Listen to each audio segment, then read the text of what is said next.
there's value in learning, not just through I took an action and I survived it and therefore my nervous system learned that I can take an action and still be safe, but also in seeing yourself as a trustworthy human being, i.e., building up that equity, building up that account little by little, small action by small action, of someone who's an actual human being doing a human being's life and human being things. Because I think sometimes there's, to simplify it, there's two sides of spirituality. There's the human being who realizes that, oh my God, it's not just me, we're all one, and I need to wake up and see everything and all there is, and then escape this human experience and become one with everything, by meditation, by psychedelics, that kind of thing. Not saying that's wrong, it's just a path. And then there's the path where I tend to reside, and I see a lot of sensitives residing in this path of that they're already steeped in this oneness. I've heard that somewhere, and I apologize, I can't remember who said that, but I thought that was a great analogy. Who are already steeped in this oneness, who already know that we're all one, who just can't get away from that, who have grown up as kids knowing that there's something different about them compared to everyone else, something intuitively different, something inherently different, inherently sensitive. And it's not like there's no superiority here. There's no inferiority or superiority, although each person from both sides can be jealous of another. Oh, they're so grounded, and they're so intuitive. So we get to learn from each other. But speaking to all the sensitives out there who are resonating with this and who sense they're on this kind of path of, but I already know we're all one. I already feel everyone's feelings inside them, even if they can't look at it themselves or can't feel it themselves. You just meet someone and within 5 seconds you already know where their trauma's from, and you already know what they're feeling about themselves. And you're like, how do I know this? And they're not acknowledging this. And if I try and bring it up, they're like, get defensive and shoot you down. It's like, no, that's not correct. And so you're the one who feels crazy. You can tell I've had experience from this. I'll try to slow it down. But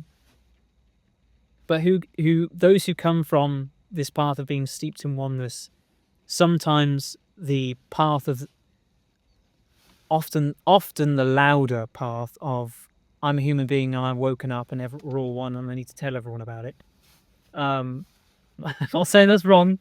It just tends to be what you see on social media and on media at large, because they already have this groundedness and seem to know already how to be a human and do human things and live life at a human level. And meanwhile, people like myself are really trying to ground ourselves into this human experience through one way or another. And all the path that we can see at large, a lot of this spirituality path is from people who already know how to be a human. And they're like, well, and I'm like, well, I can't quite do human activities yet because I feel ungrounded. And so what I wished I would have had as a teenager and a young 21, 22-year-old is this kind of video that says it's okay. You're just coming at spirituality and a human experience from a different angle to a lot of people, and that's okay too. And so if you're resonating with this, amazing. That's amazing. Because you may be trying to come at it from this, I'm already human and I've woken up to this spiritual experience path, when really your nervous system is coming at it from, I need to be grounded into this human experience in order to have a more joyful, more satisfying experience of life. Because otherwise I feel like this ungrounded soul who's just always there for others and doesn't quite know who I am yet as a person. And to these people, or to anyone who's resonating with this, I would say it's okay. It's okay to have a personality.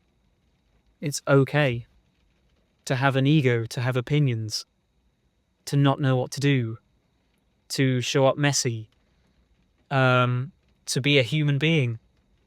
Because sometimes it's like spirituality has this performance attached to it of, I've got to be this perfect being doing all these teachings in perfect order, and it's tiring.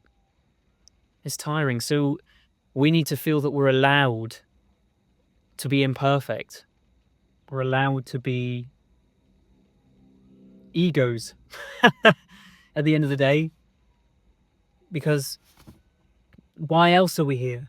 You know what I mean?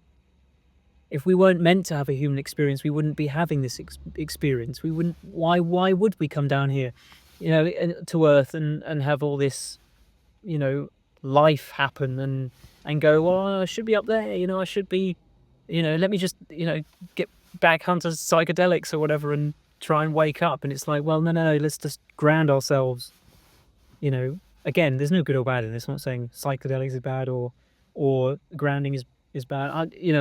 I'm just saying, from what I've seen, there are different paths, and I resonate with more, and I see a lot of sensitive resonate with this particular angle.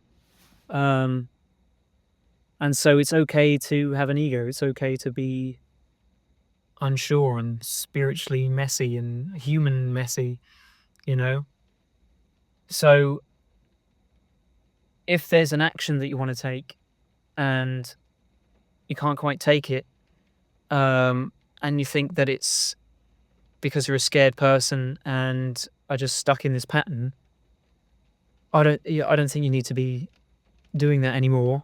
I mean, my aim, this intention that seems to be sprouting forth now is for anyone watching this to ease up on themselves for that.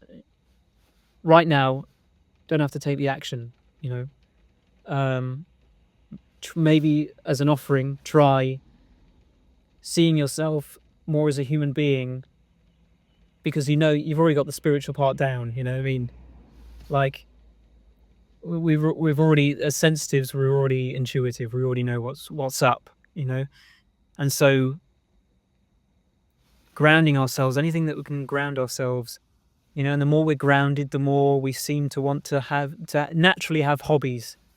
And I know as as an empathic person, I've tried on a lot of other people's hobbies and a lot of other suits and personalities, hoping that they fit, and never actually grounding myself enough to sort of have something naturally spring forth from me. Because a lot of people can already have this external locus of control. Maybe that's not the word I'm looking for. This external viewpoint, or can not self-reference as much as a sensitive being does. Because I know in every interaction, I'm like, am I doing this right? Am I looking good? Am I safe? All this is going on, whereas a lot of others can sort of just do things and not self-reference themselves constantly. And that allows them to sort of gain this momentum of physical action, and rather than this perpetual inner dialogue that a lot of sensitive beings seem to have. So if that's you, that's also okay. And, let me be someone who says it's okay to feel that, to have that going on, because it's only natural. We're just looking how to ground ourselves, and we're just confused that that's what we just need to do in order to live life, rather than doing all this sort of physical action and hoping that gets us somewhere. Physical action spring from a grounded nervous system. And so my experience with doing that and grounding myself, is little by little, small wins.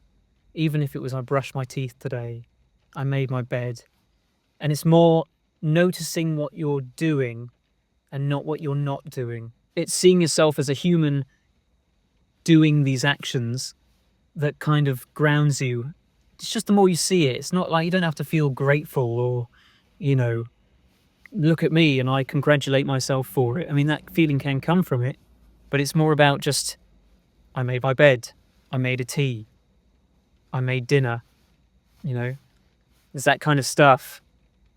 Um, you know, and the more you see what you're doing, the more you see yourself as a human being living a human life, and not what haven't I done? Who am I not? Who am I yet to become that I'm not yet, you know? What identity do I have to change now in order to be worthy or to live a grand life? Whether you are living life right now, and I think the more we see ourselves living life now as people in this human experience, the paradox is that's the more you open up, and the more the identity that seemed ages away and in this distant dreamland of like this is how the way life's meant to be starts to emerge forward better than you could ever imagine, because you're like, well, I need to be nowhere else but here, and you start valuing this version of you, this identity now, and that then the paradox is that you open up and this identity gets seen, and any patterns sort of become clear and emerge or seem ridiculous to do or feel heard and then dissolve, you know. So I think that's the paradox, rather than we're caught in this loop of like, where do I have to get to, who do I have to be, coming from that other, you know, spirituality angle. And it's more about, who are we right now, what can we acknowledge right now as a human being living a life in the ordinary, in the mundane, you know. And the more we see ourselves, the better we feel. Yeah, that is my 2 cents on that. So if you resonated with that, please, you know, feel free to stick around. Like and subscribe. There you go. Yeah, I have to get it in, but there you go. Yeah, I'll make many more videos on this, I feel. So it's quite a topic that I see, well, I don't see much in the spiritual circles or YouTube at large, so it's quite a wonderful one to delve into. So yeah, but for more stuff like this, yeah, stick around, you're always welcome. So till next time, I'll see you in the next one. Peace.